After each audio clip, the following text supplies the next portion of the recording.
Então vamos continuar, né? Vamos falar sobre os tipos de tecido ósseo do ponto de vista anatômico, aquela disciplina que vocês amam, anatomia. Ah, nem deu tempo de vocês amarem tanto assim, não é mesmo? Ah. A gente tem o osso esponjoso e o osso compacto. Então, no mesmo osso, na mesma peça, a gente tem nas regiões epífise e a diáfise, né? As extremidades são as epífises e a diáfise. A gente observa que existe uma região de osso compacto nas diáfises, né? Por toda a periferia do osso, nas epífises também. O que é esse osso compacto, pessoal? É o osso sem cavidades visíveis a olho nu. Você não vê a olho nu essas cavidades. Mas também tem uma região de osso esponjoso aqui, ó, preenchendo toda a epífise e também na parte aqui do canal medular também tem um osso esponjoso, voltado para o centro. Como é que é o osso esponjoso? Ele tem várias cavidades visíveis. Esse osso, pessoal, externamente é revestido pelo periósteo e por dentro, essas cavidadezinhas todas aqui são revestidas por endósteo, tá certo? O osso esponjoso, ele vai estar localizado onde? Nas epífises, como a gente está vendo aqui. Ao longo do canal medular também tem osso esponjoso aqui, né? No centro de ossos curtos, como aqueles do carpo, do tarso, lembra? E dos ossos chatos, no centro dos ossos chatos, como aqueles ossos do crânio, as tábuas, os díploes. O centro deles é osso esponjoso. E a periferia é osso compacto. Então, onde tem osso compacto? Na diáfise do osso longo, principalmente. Nas tábuas dos ossos díploes, dos ossos chatos do crânio. E na periferia dos ossos curtos. Certo? Então, do ponto de vista anatômico, é isso que você vê a olho nu. Só que com relação ao ponto de vista histológico, não existe diferença entre o osso compacto e o esponjoso, tá? A gente faz uma classificação em tecido ósseo primário e secundário, do ponto de vista histológico, certo? O tecido ósseo primário ou imaturo é aquele primeiro que aparece no feto e também no caso de fratura, no reparo da fratura, no reparo ósseo, tá? É o primeiro tecido que aparece. Qual a característica morfológica, então, desse tecido? As fibras colágenas não têm uma orientação bem definida, ele vai ter uma menor quantidade de minerais do que o tecido maduro, ele vai ter mais células, então você vai ver muito mais osteócitos, muito mais células do que o tecido maduro. E esse tecido, à medida que o indivíduo vai evoluindo, crescendo, ele vai ser substituído pelo tecido ósseo secundário. Ele só vai permanecer no adulto onde? Nos alvéolos dentários, que é aquela cavidadezinha lá onde o dente se insere no osso, nas suturas do crânio, né, aquelas divisóriazinhas lá entre os ossos do crânio, e nos locais de inserção do tendão no osso. Ali permanece o tecido ósseo imaturo. No restante, ele vai ser substituído por tecido ósseo secundário ou maduro. Então, como que é a estrutura aqui que a gente está vendo aqui nessa imagem, pessoal? Tecido ósseo imaturo ou primário.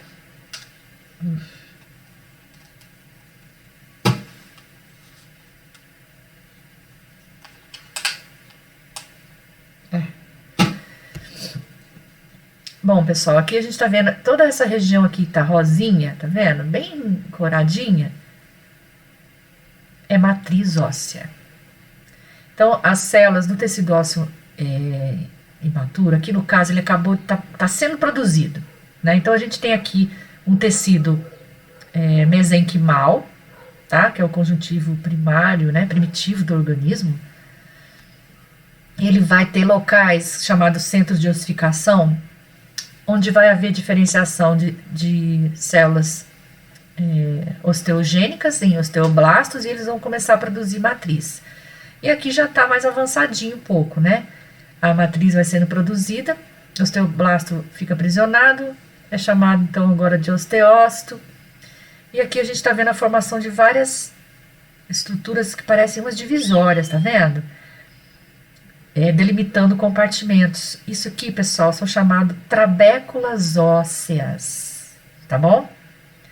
Então a gente está vendo aqui várias trabéculas ósseas. Essas trabéculas, elas vão delimitar as cavidades do osso esponjoso, mas nessa região, provavelmente aqui da periferia, se for um osso compacto, vão se fechar as cavidades, ficando apenas as cavidades dos vasos sanguíneos, né?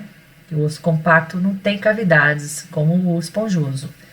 Então, o tecido ósseo imaturo, aqui a gente está vendo muitas células, né? A matriz óssea se formando na forma de trabéculas, e não tem uma orientação ainda bem definida, como a gente vai ver lá no tecido ósseo maduro.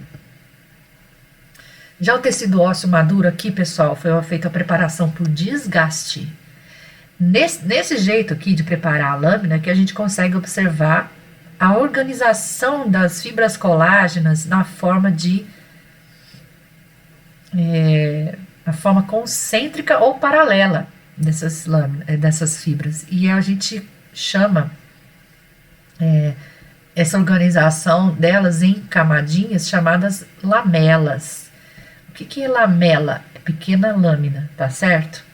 Então, são como se fossem pequenas lâminas de fibras colágenas que se depositam de forma concêntrica, olha só, ou paralela em alguns outros locais. Aqui, ó, até fiz um círculo para mostrar melhor.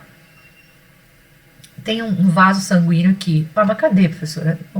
Quando prepara por desgaste, pessoal, não são preservadas as partes moles, digamos assim. Então, não vai ter vaso, não vai ter célula, não vai ter direito o endósteo, nem periósteo. Quando você prepara por desgaste, fica só a cavidade onde estavam essas coisas aqui, que eu falei. Que nem a cavidade dos vasos vai ficar aqui, ó, um canal. E as cavidades das células estão aqui, ó, essas lacunas, tá? Então, em volta de um vaso que não está aqui, mas está o canal dele, onde ele estava, são depositadas as lamelas, que são essas camadinhas de fibras colágenas, tá vendo? De forma concêntrica. Então, vocês veem aqui que tem, ó, 1, 2, 3, são várias lamelas formando essa estrutura concêntrica. E o nome que se dá a isso é sistema de Havers, tá? Esse é o nome que se dá a essa estrutura. Então, no osso maduro secundário, ou lamelar, também pode ser chamado, a gente encontra vários sistemas de Havers, tá? Que é a característica do osso maduro, essa organização. Mas como que ocorre isso, pessoal? Aí você olha aquilo lá no plano, igual a gente está vendo aqui, um disco, né? Então, um monte de discos. Não, pessoal, na verdade, não é que isso aqui é um disco. Isso aqui, na verdade, é uma coluna. Olha isso aqui. Olha, uma lamela, outra lamela, outra lamela. São camadas de fibras colágenas concêntricas em volta de um vaso sanguíneo. Isso aqui é uma coluna, é uma viga. Como se fosse uma pilastra. Entendeu? Cada um desses sistemas de Havers é uma coluna dessa, é um cilindro. Tenta entender isso. Então, são vários deles, assim, imagina só a estrutura do osso. Como se fossem vários cilindros, várias colunas, pilares, formando a estrutura do osso. Então, o sistema de Havers também pode ser chamado osteon. Ele é um cilindro longo, paralelo à diáfise, no caso do osso longo. Ele pode ter de 4 a 20 lamelas concêntricas. O canalzinho no centro, onde tem os vasos e os nervos, é revestido por endósteo. A periferia desse osso também tem o periósteo. Esse canalzinho aqui, pessoal, onde tem o vaso, ele recebe o nome de canal de Havers. Pode haver a comunicação de 2 canais de Havers entre si por meio de um canal transversal, perpendicular a eles, que é chamado de canal de Volkmann, com 2 N's. Ah, esses nomes, meu Deus. Pois é, gente, ainda existem alguns nomes que a gente tem que saber. Esse canal de Volkmann, pessoal, ele interliga 2 canais de Havers, mas ele também pode interligar um canal de Havers com o periósteo ou com o endósteo. Aqui, pessoal, esses pontinhos escuros, todos aqui na imagem, são as lacunas. Todos esses pontinhos pretos aqui. O que que tem nessa lacuna, pessoal? Tinha o osteócito, só que ele não está preservado na preparação por desgaste, então você não vê. O que mais? Aqui não está dando para ver bem os canalículos, vamos ver numa outra imagem. Então, pessoal, imagina só, os vasos sanguíneos sempre estão no tecido conjuntivo, não é? No caso aqui do osso, os vasos sanguíneos estão aqui no periósteo, penetram no osso, olha só, pelos canais de Havers, de Volkmann, até o endósteo, e vice-versa, também do endósteo. Então, vocês podem perceber a circulação de vasos aqui dentro do tecido ósseo é muito grande. E aqui, olha só, o canal de Havers está aqui, eu tenho os vasos, né? E partindo daqui, pessoal, os canalículos vão poder participar desse sistema circulatório aqui. Aqui nessa imagem não está dando ainda para ver o canalículo. Calma aí, vamos então voltar aqui. Olha só para mostrar para vocês, ó, um sistema de Havers. Olha o canal de Havers aqui. Várias lamelas concêntricas, as lacunas aqui, onde estavam os osteócitos. Eles não estão aqui, então eu não posso apontar isso aqui e falar osteócito, entendeu? Vários sistemas de Havers aqui. E aqui eu tô vendo um grande canal de Volkmann, tá vendo? Ó? Que tá interligando esses vários canais de Havers entre si. Tinha uma outra imagem aqui, cadê? Não tá aqui. Lá na aula prática eu vou mostrar melhor a imagem dos canalículos. Mas o importante aqui, pessoal, é você perceber que esses canalículos, eles vão estar interligando esse vaso aqui, ó, com todos os osteócitos que estão nas lacunas. Porque tem aqueles canaizinhos que se formaram entre os osteócitos, lembra? Por causa dos prolongamentos deles. Então, todos esses osteócitos, até o mais distante deles aqui, nesse diâmetro, vão receber fluidos, né, que vêm do sangue com os nutrientes e oxigênio que todos esses osteócitos precisam, e o intercâmbio ocorre também, né? O CO2 e os resíduos voltam para o sangue. Então, é um sistema circulatório muito eficiente, totalmente diferente do que ocorre na cartilagem, lembra? Bom, pessoal, então vocês perceberam que o periósteo e o endósteo vão ter uma função importante na nutrição do tecido ósseo, porque é a partir desses tecidos conjuntivos que vêm os vasos sanguíneos que vão penetrar no osso e difundir, né, o fluido com tudo que as células precisam.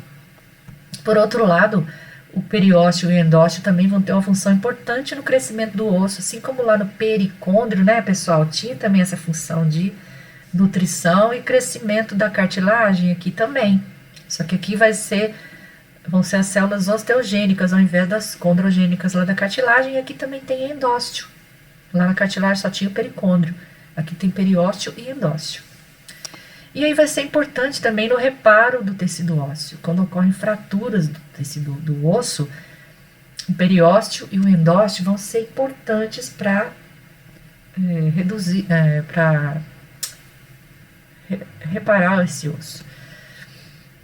Aqui a gente está vendo essa imagem que a gente já falou dela quando a gente estava falando das células, né? O endósteo é um tecido conjuntivo frouxo que reveste todas as cavidades do tecido ósseo, tá? Então, sempre a gente vai observar um pouco de medula óssea perto dele, porque ele está na cavidade. E às vezes tem essa medula óssea vermelha em alguns ossos, principalmente. E o periósteo, pessoal, aqui está uma imagem do periósteo. Assim como o pericôndrio, que vocês lembram, ele tem também uma parte fibrosa e uma parte mais celular, né?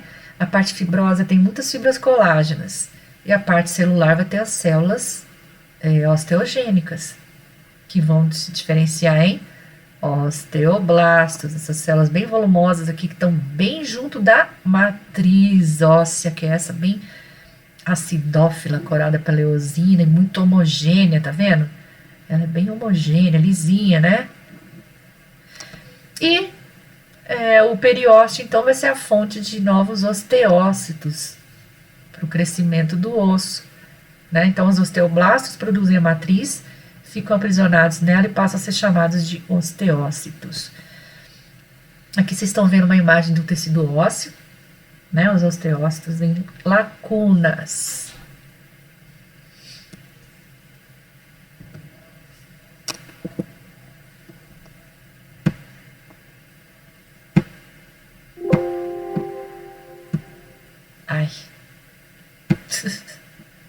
Yes.